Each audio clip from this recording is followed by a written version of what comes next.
বাংলায় সিনেমায় দেখা মিলে রোড অ্যাক্সিডেন্টে নায়ক অতীতের সব কথা বেমালুম ভুলে গেছেন, ফের অ্যাক্সিডেন্টে সবকিছু মনে পড়েছে। তেমনি এক নিয়তির নিষ্ঠুর খেলার মুখোমুখি চুয়াডাঙ্গার বেগমপুর ইউনিয়নের শিকল বোয়ালিয়া গ্রামের মৃত শামসুদ্দিন মণ্ডলের ছেলে সাইফুল ইসলাম।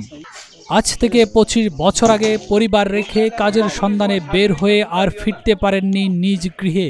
এরপর কি ঘটেছিল তার জীবনে কিছুই মনে করতে পারছেন না তিনি।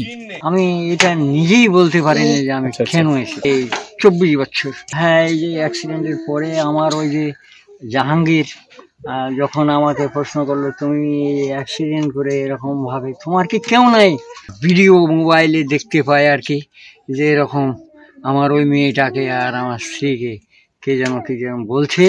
ওই তখন আমি আর কি পরিচয় দিয়েছিলাম যে জাহাঙ্গীর ওই যে তোমার চাচি আর ওই যে আমার ওটা মেয়ে। তার পরবর্তীতে আস্তে আস্তে এরা আমাদেরকে অ্যাড্রেস দিয়ে এবং এই অ্যাড্রেস মোতাবেকই এরা খুঁজে আমাকে বের করে এখানে আজ আমার পরিবারের কাছে পৌঁছিয়ে দিয়েছে। এখন আমাকে অনেক আনন্দিত মনে হচ্ছে।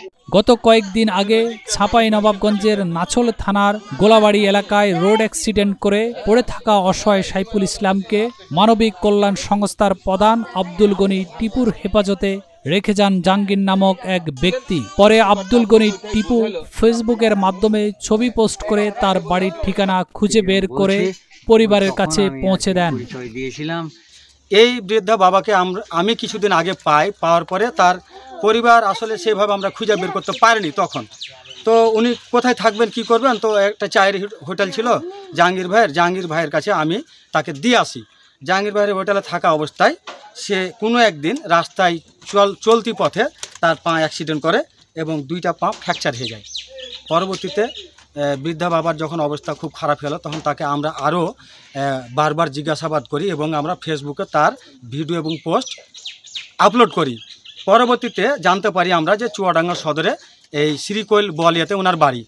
আমরা চুয়াডাঙ্গা থানা এবং নবনির্বাচিত যে চেয়ারম্যান বিশ্বজিৎ দাদা আছে ওনার মাধ্যম দিয়ে আমরা গত 27 তারিখে এই বৃদ্ধ বাবা সাইফুল ইসলামের পরিবারের সন্ধান পাই। আমি খুবই আনন্দিত, আল্লাহ তাআলার কাছে লাখ লাখ শুকরিয়া আদায় করছি যে 25 বছর আগে হারিয়ে যাওয়া এই সাইফুল ইসলাম আজকে তার ছেলে মেয়ে, তার বউ বাচ্চা, নাতি পুতি, একেবারে পুরা বাড়ি ভরপুর সেই পরিবেশে তাকে আমরা তার পরিবার হাতে তুলে দিলাম। আলহামদুলিল্লাহ। সাইফুল ইসলাম হারিয়ে যাওয়ায় তার অসহায় স্ত্রী অন্যের বাসাবাড়িতে কাজ করে ভিক্ষাবৃত্তি করে 3 ছেলে মেয়েকে বড় করে তাদের বিয়ে দিয়েছেন। দীর্ঘ 25 বছর পর স্বামীকে ফিরে পেয়ে আনন্দের সাগরে ভাসলেও অসুস্থ স্বামীর চিকিৎসার কথা ভেবে হতাশায় ভুগছেন অসহায় এই পরিবার। আমার স্বামী চলে যাওয়ার পরে আমি অনেক ভিক দুঃখ করে আমি ছেলে মানুষ করেছি। এখন তো আর আমার খাটার সময় নেই, এখন আমি স্বামী ফিরে পেয়েছি। এখন আমার চলার শক্তি নেই, আমার প্রচন্ড কষ্ট হয়, এখন আর কষ্ট পাচ্ছিও।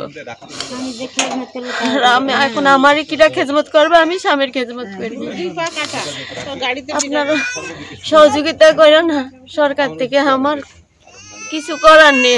আমার মা খুব কষ্ট করে মানুষ করেছে, তো আমার মা লোকের বাড়ি কাজ, আমার মা ভিক্ষা পর্যন্ত করেছে, করে আমার ভাইদের মানুষ করেছে। এই 25 বছর পর আমার বাবাকে পেয়ে আমরা খুব খুশি। আমার জন্মের আগে আমার বাবা হারিয়ে গিয়েছিল 25 বছর আগে, আজ থেকে 25 বছর আগে। আজকে আবার আমরা তার ফিরে পাইছি, এই জন্য আমরা পরিবারটি সবাই খুশি। দীর্ঘ 25 বছর পর বাড়ি ফিরে আসায় সাইফুলকে এক নজর দেখতে এলাকাবাসী ও গণ্যমান্য ব্যক্তি তার বাড়িতে ভিড় জমান। কিন্তু তার বাবা মানে আমার ওই খালা হাজবেন্ডকে কখনো দেখিনি। আল্লাহ খুশি, আমরাও খুশি। লোকের মাধ্যমে জানানোর পরে সে তার ঠিকানা পায়, তাই আমি দীর্ঘ 25 বছর পরে তার নিজ সংসারে ফিরিয়ে দিতে পেরে আমার নিজের কাছে খুব আনন্দ লাগছে। মানব কল্যাণ সংস্থার পরিচালক আব্দুল গনি সাইফুলকে তার পরিবারের কাছে ফিরিয়ে দিতে পেরে খুব খুশি। তিনি এলাকাবাসী ও সরকারের কাছে এই অসহায় পরিবারের পাশে দাঁড়ানোর আহ্বান জানান।